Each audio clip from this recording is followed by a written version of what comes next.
Are Pegasus Knights getting sunburn in Ties of Torment? Good thing those horsies' wings aren't held together by wax, right? Let's look at how they're flying high and what they're bringing to the fight. We'll go into the Royal version for comparison too. Recruited for 1100 gold and 275 upkeep, figures that will seem small soon. On Ultra, it's 24 entities with 6,264 health for 261 per.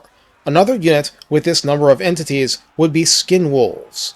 Armor is 80 with shields blocking 35% frontal small arms fire, as in, equal to Knights Errant, but these fly.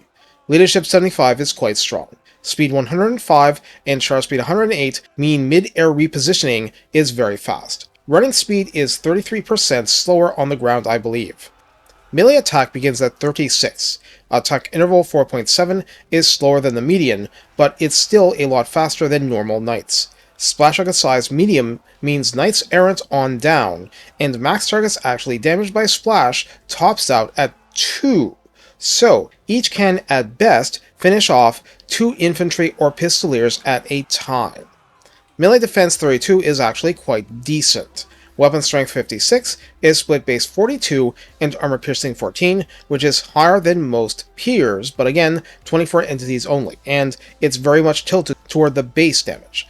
There is, moreover, a bonus versus large of 15, which is not trivial, and makes melee attack 51 against pistoliers, and weapon strength 71 against the same at rank 0.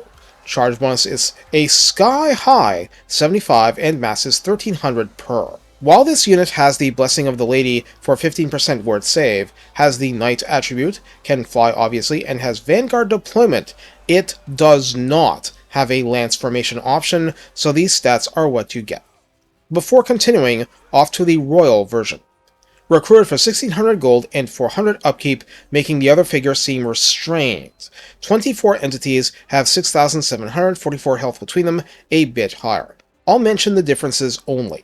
Leadership 80, melee attack 42, but each strike is magical attack, so devastates demonic targets, melee defense 36, weapon strength 61, split base 42, and armor piercing 19, so the 5 more is all to AP.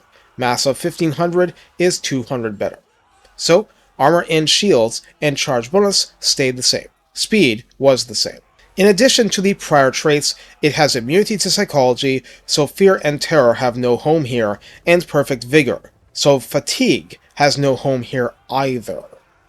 In the redline skills, it is Guardians of the Lady applying to both, not the one for the prior grounded knights. At 3 pips, granting plus 12% speed and plus 12 flat charge bonus.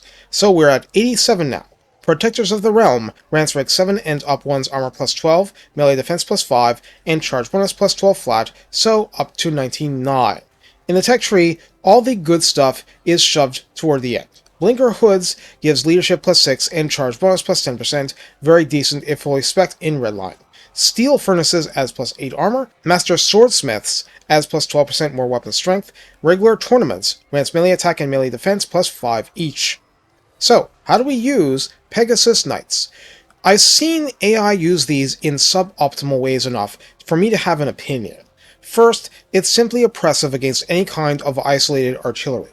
Second, it's not as overwhelming against missile lines due to reduced entities, even with splash damage, and it'll look funny seeing them chase with reduced ground speed, but they can get the job done. If you have to, just ground them completely for real and charge. Again, it'll get the job done. It's just annoying to get them back up into the air if you do that. What you don't want to do is assault well-defended units without having something else going on as a distraction. Pegasus Knights can be a distraction to a degree themselves, but the idea is to get something happening that stops the enemy from concentrating attention, letting the Pegasus Knights get a clean charge in. A flying paladin is pretty much perfect for this, but working with ground cavalry works too. This isn't anywhere near enough health to think you can ram them into monstrous infantry alone and go unscathed, and hitting braced anti-large infantry from the front gets them nothing, so don't do that. Work with allies, create opportunities, and exploit those opportunities like wise hunters. It's far preferable to break what you hit than to scramble to cycle out later. More to the point, you get to pick your fights. Try not to get entangled too deeply unless it's a fight you think you can win, because being the final hammer is a lot better than being the first in a lot of cases. All that said, everyone's expendable for victory in the end. Just make sure to sell their lives for inflated prices. Get value for them, and you'll prosper. Waste them, and you'll do injustice to beautiful steeds. Oh, the riders too. Take care, and have fun flying the neighing skies.